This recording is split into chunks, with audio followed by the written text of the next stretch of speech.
Hey everyone, welcome back to Shorty on the Fly. Today we're going to take a little bit different approach to things. I have seen the question of what is the basic equipment list you need to get started tying, so we're going to cover that today. A lot of people will start out with a fly tying kit of sorts, either Orvis or Cabela's or whatever. If you do that, you are going to receive a vise that looks something like this. It's got this C-clamp that you need to have a place to clamp it onto.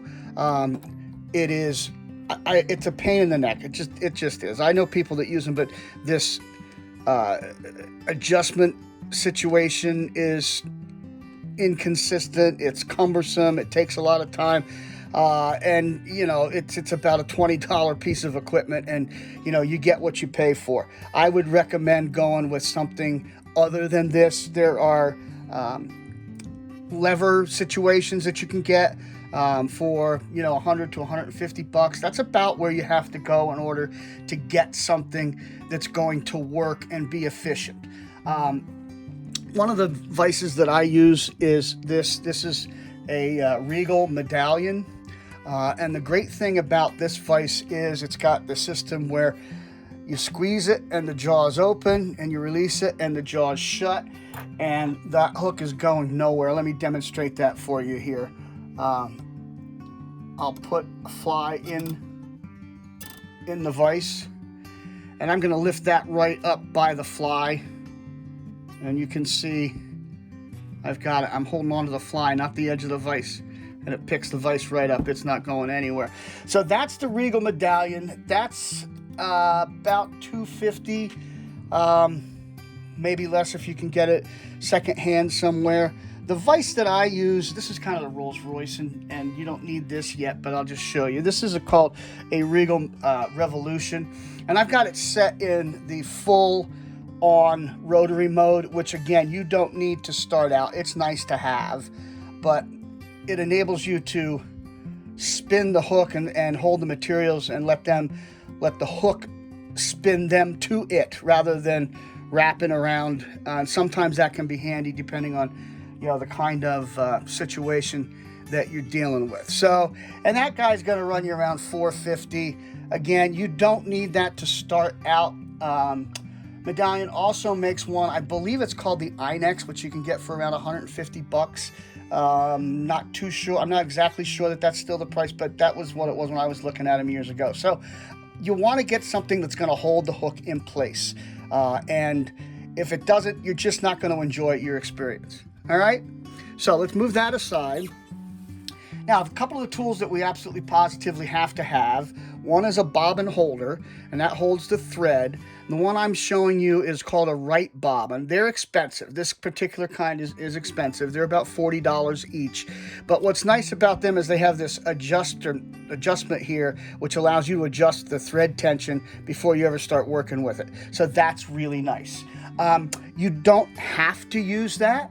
You could use a more traditional one, which has these little clamps that hold the thread in place, and then you adjust the tension by holding it in your hand like that. Okay, these are significantly less expensive. This is around $15 to get one like that. So again, you get what you pay for. And I like the Wright bobbins, but if you can't afford those yet, get those. But at least make sure you have one that has what they call a ceramic nozzle here, because if it's metal, sometimes it'll wear a bore on there. Put a little bore that will break your thread, and you don't want that. Okay. Next, we need scissors. I recommend 2 pairs of scissors. One like this. This was $5. And this is to cut tinsel, rough things, cut fur off of the hide, things of that nature. But then get a good pair. This is my fine pair, okay? And these cost about $40, but you can see how small the blades are, and you can really get in there and get some work done when you need to. Real nice, fine work. The other thing I like to use for clipping wire and things sometimes is just an old pair of toenail clippers. Okay, that clips wire great, and they only cost about $5, and you're not dulling either one of your scissors. Another tool that is handy to have is a bodkin. Okay, this can be used to pick out fur on the thorax of a fly. I also use it if you've watched me do any of my split thread technique flies. I use this point to go down and split the thread in half and take it apart in order to put dubbing in. This is one that was homemade by a friend of mine.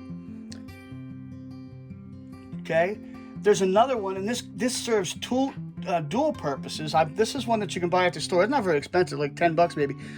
It's got a bodkin, but it's also got a half hitch tool, which you can use to finish the fly off, where you just take and put the thread and wrap it around, and that's a half hitch tool. I'll get to that in another video in a couple of weeks before the class starts.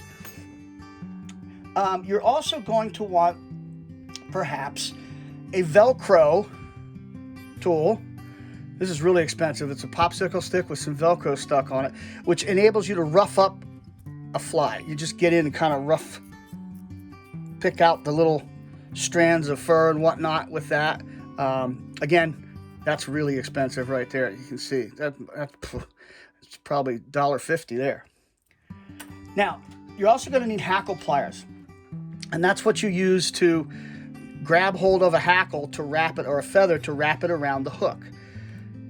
This is the kind that I prefer because they have these metal strips on either side, which make it a lot easier to push and grab. They sell them without those. And that would be this.